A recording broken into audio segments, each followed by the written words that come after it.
So, hi, I am KB with Nerdophiles. Thank you so much for chatting with us. Thanks so much for having me, KB. Thank you. Oh, yes, of course. So, let's dive right in. So, Dylan Okay. is an intense character and Mm, oftentimes quite unfavorable. Um, he has mm, a lot of blood on his hands, whether that be directly or indirectly by not stopping certain things from happening. So, do hmm you think Dylan's actions are redeemable at all? I feel. I mean, that's a really good question. In season one, I'd say absolutely not. I mean, I don't. I feel like that he goes about things his way, but they're not necessarily the right way. I feel that come season two, we kind of start peeling back the layers a little bit more on the character, and still, I feel that from his standpoint, as a character, I feel that he saw this coming a long time ago. He saw the escalation. He saw the fractures of what's actually happening. He's a guy that predicted a civil war going back in season one, right? And I feel like that he's a product of that circumstance.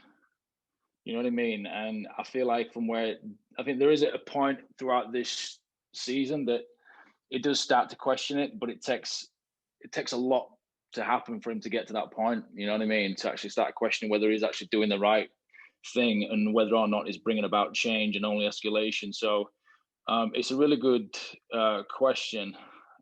Did I answer that question? I think I did, Yeah. right?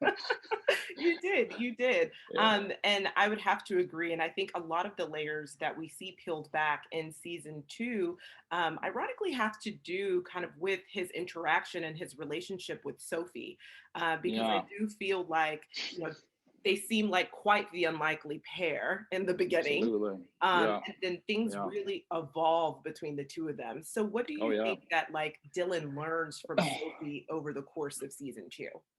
Yeah, I feel that like you're absolutely right.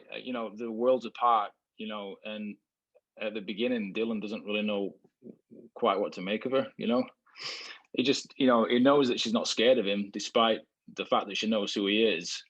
And I feel that, he admires Sophie's spirit.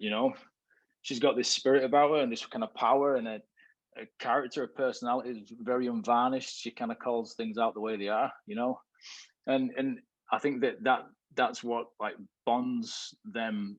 I feel, and I think that it's only when Sophie kind of like basically like challenges Dylan. She actually says that I understand you fight and I want to join you fight, and without giving too much away, we know what actually how happens and the ramifications of that. But they have a really nice moment, obviously a little bit later on, and I think that it's when you see Dylan almost seek counsel from Sophie, and I feel that she's leaning on him, and I think that like she's the one thing that he begins to trust because I feel this season like Dylan is resolve is questioned as well, significantly, and I think that she's the one that helps him believe that there's a potential chance of doing it a different way. The fact that he's got all the Irish behind him, that he could swing that political vote. So, she's in more ways than one, she becomes a strength for Dylan, despite their outcome. Yeah, and I feel like that's really unexpected for Dylan because he actually kind of moves Yeah. through the show as a lone wolf in a lot of ways. And so Yeah. having someone that he can truly trust and who challenges Yeah. him to think about things from another perspective, I think Yeah. kind of catches him off guard. I'm really glad I'm really glad that's the way. I mean, I was so very surprised, when I pleasantly surprised, when I started like reading the material of the new season. I'm really glad that we actually got there because I feel like that is a type of character that needed explaining just that little bit more, just to make him a little bit more justifiable or relatable. Yep, yep, absolutely. And so that actually brings me to my final question, since you Hey. brought up the script. So, which episode are you looking forward to audiences seeing because, like, your jaw dropped when you read that particular script? Ooh, ooh, that's a good question, Kay. That's a good question. Um, I mean, I've I've got like a meditation like thing going on right now. I'm just trying to like narrow this down to one. I feel that like visually, the fans that kind of like love Warrior for the action and the intense drama of it all. The episode 4 is like pretty gnarly, in terms of like my character.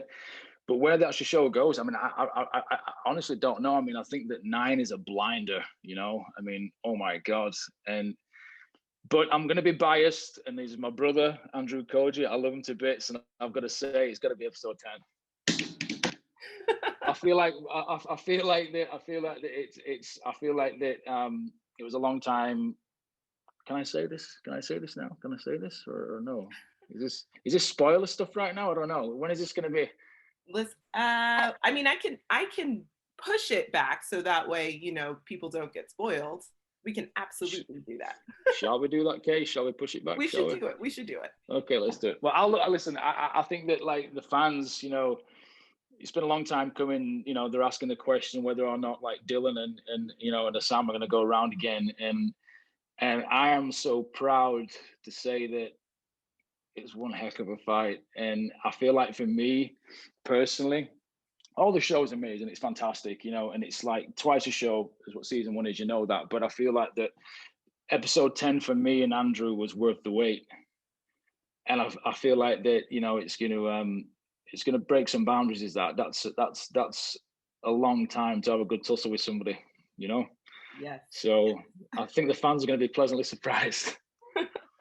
Yes, indeed. Well, thank you so much, Dean, for chatting. Thank you so much, love. Really appreciate it. Thank you so much. Thank you. It means a lot. Yes. All right, love.